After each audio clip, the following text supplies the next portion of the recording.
Hello again folks, thanks for tuning in. Rob from Buxton Mountain Rescue here again. I'd like to talk to you today about what I carry in a rucksack for a winter mountain walk here in the Peak District. This is not what I'd carry as a mountain rescuer going out on a job, nor is it what I'd carry as a mountaineering instructor for a day's work. But it is what I might carry when I'm going out with some friends or family for a day in winter here in the Peak District. For me, I've got a mountain equipment 2-pack rucksack, which is great. Let's have a look, see what I've got inside. First of all, and near the top, well, I've got a map and a compass. And clearly I've got the knowledge how to use them as well. Now we've all got mobile phones these days, haven't we? With some sort of mapping or navigation software on them. But I'm not going to use that as my primary method of navigation. Why am I not? Well, because I want this to be my primary method of calling for help if I need it. And using navigation software, using the GPS on phones, really drains the battery. And in winter when it's cold as well, I think you can guess that the battery goes down even quicker. So I'm going to have one of these with me, but I'm not going to use it as my primary method of navigation. Might use a standalone GPS, but I'd certainly always have a map and compass with me. Got a small dry bag in here. Have you seen these things? They're really lightweight, really cheap, but they keep stuff nice and dry from the rain. And in here, I've got a small notebook and pen, probably for worst case scenario, if I need to note down some details in an emergency. And sticking on the emergency theme, I've got a whistle as well, really great for summoning help and getting attention, much more so than just shouting. So that's all in a little dry bag. Next on the list, I've got some waterproofs, set of waterproof trousers and a waterproof jacket. Now, I guess it being winter, I might be wearing my waterproof jacket at least, because let's just remember that waterproofs give us a real good protection from the wind as well as from rain. So waterproof jackets, not just for rain, but for part of your layering system. Now, we all, perhaps a good thing to remember is a good layering system. I don't want to dive down into clothing too much because I'll be here forever. But a nice technical wicking base layer that transports moisture away from you, an insulating mid layer, and then some sort of shell as well to keep the wind and rain off. Don't go cotton, that's bad. To go with that probably, I've got a hat and I got some gloves. I'll have them nice and handy, might be in my coat pocket, but they'll certainly be ready to go. Always going to carry them in winter. And it might sound a bit bizarre as well, but I've got some sunglasses. If it's a really nice day, and we do get some of those as well as horrible days, then that sun on the snow, if there's snow on the ground, is going to be really quite bright, and you can actually damage your eyes on snow, can't you? But as well as looking cool, which is important, it's a good idea to protect your eyes too. Some food and drink. So I'm going to have some food. Really important to keep the energy levels up. You're going to work harder in winter potentially, particularly if there's snow on the ground. And then some water and a nice flask as well with some hot drink in there. I'm not going to carry too much. I'm going to pre-hydrate before I leave, but I'm going to have some hot drink and some water as well. Really important to keep hydrated in winter. If it's a really cold, sort of snowy day, the tendency is not to drink, but that's the worst thing you can do really, because just breathing in cold air dehydrates you a little bit. You're not going to breathe out cold air, you're going to breathe out warm, moist air, and that moisture's come from you. So keep the hydration going, keep the food going as well. Other things in here, a head torch, in there in a little box with some spare batteries. Always carry a head torch, but particularly in winter. Okay, it gets dark quicker. It doesn't take much for your things to be a little bit delayed, does it? You're sitting down enjoying a nice day and suddenly you've got less time to go back, fewer daylight hours, or even just the smallest thing goes wrong. You get a little bit of a navigation layer or something and you're in darkness. So always carry a head torch. Okay, in another dry sack, I'm going to be carrying what I call a stopping layer. Okay, so this is an insulated jacket, yeah, and it's synthetic insulation. Now, probably most people know about down jackets. Down jackets are fantastic. The warmth to weight ratio is amazing, and we're used to seeing people on big snowy mountains wearing down jackets. In the UK, not so good. When down gets wet, it all clumps together and starts to go like porridge, and its insulation properties kind of almost go to zero. One of these synthetically insulated jackets will stay warm, keep you warm even when it's wet. So I'm going to carry one of those. I'm not expecting to wear it when I'm walking. I'm going to use my layering system to regulate my warmth when I'm walking, but this will be a stopping layer. Keeps the wind off again, but it also will keep me nice and warm when I stop, take some photos, have my food, admire the view or whatever. I'm going to take it off and on and just put it on over the top of everything else. Really good. I'm going to keep that inside a waterproof stuff sack. Yeah, my waterproofs, if I'm not wearing them, well, they can just go in my rucksack, because if it's raining, we're going to put them on. And it doesn't really matter if they get a little bit wet, because they're going to do their job. But this I want nice and dry, so it's snuggly and warm when I put it on.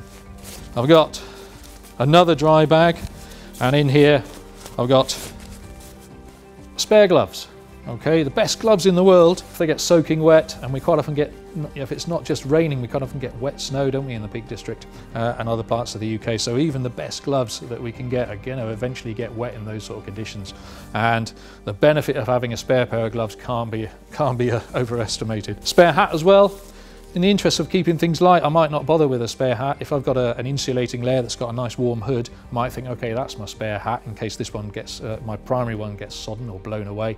But if I haven't, I'm going to take a spare hat. It's a fine balance in winter between taking enough and taking so much that you're overburdened, that you're carrying too much, that you're finding it hard going, you're getting exhausted, and then perhaps causing problems for yourself. That's not a good thing.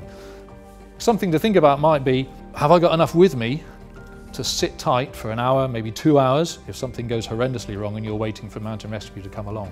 Could you keep yourself comfortable? Could you keep yourself functioning and alive? Yeah, so just enough, but not too much. Don't bring the kitchen sink with you. Last couple of things I've got in here are these sort of things. Okay, so this is a survival bag. It's a blizzard survival bag, so that's made of reflecting sort of silver foil type stuff, so you get in it or put someone in it, it will reflect their heat back and kind of generate a nice little microclimate in there to keep them warm. And it's kind of double layer as well with honeycombed in between, so really good insulation. So I might take that with me, or I might take one of these. This is a group shelter or a bothy bag. Different sizes. This is a 2-person one, and essentially it's just like a big waterproof and windproof parachute. Yeah, so if something goes wrong, we can sit down, get this thing over the top of us, and keep the elements out, keep the wind and the rain out, and that's going to go a long way to keeping you not only alive but warm and comfortable. And it doesn't have to be an emergency to use one of these either. If it's cold and windy and you just fancy a more comfy lunch spot, then go ahead and use one of those. Lastly, in here I've got a first aid kit. As a mountaineering instructor, I try to shy away from saying always and never, but I would say always carry a first aid kit.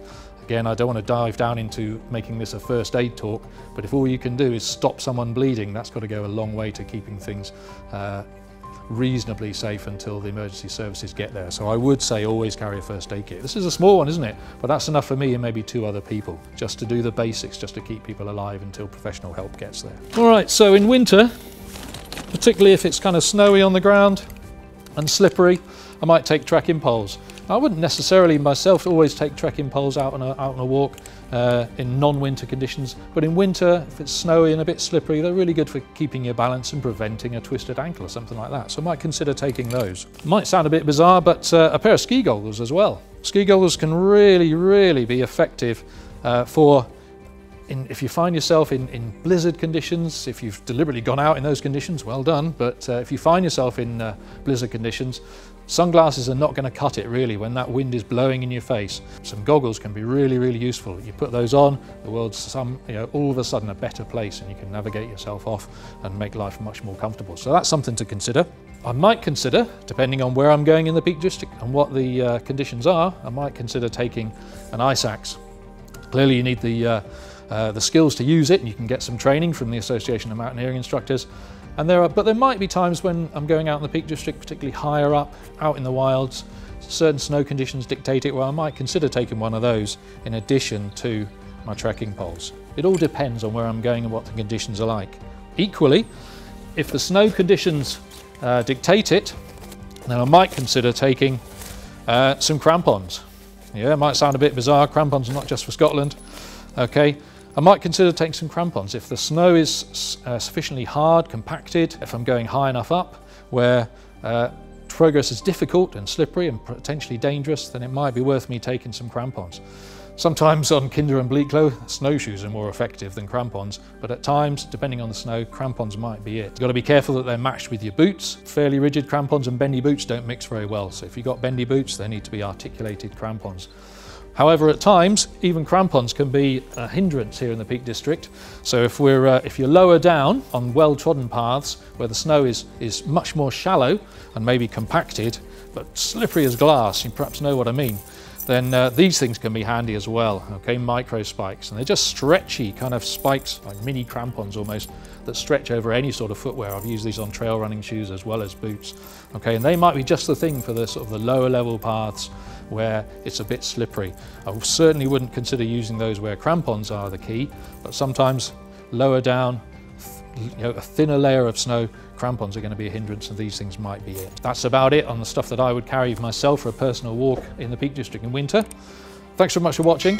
Please do click like if you liked it, and also give us a subscribe as well if you haven't done already. That's really going to help us. Thanks for watching.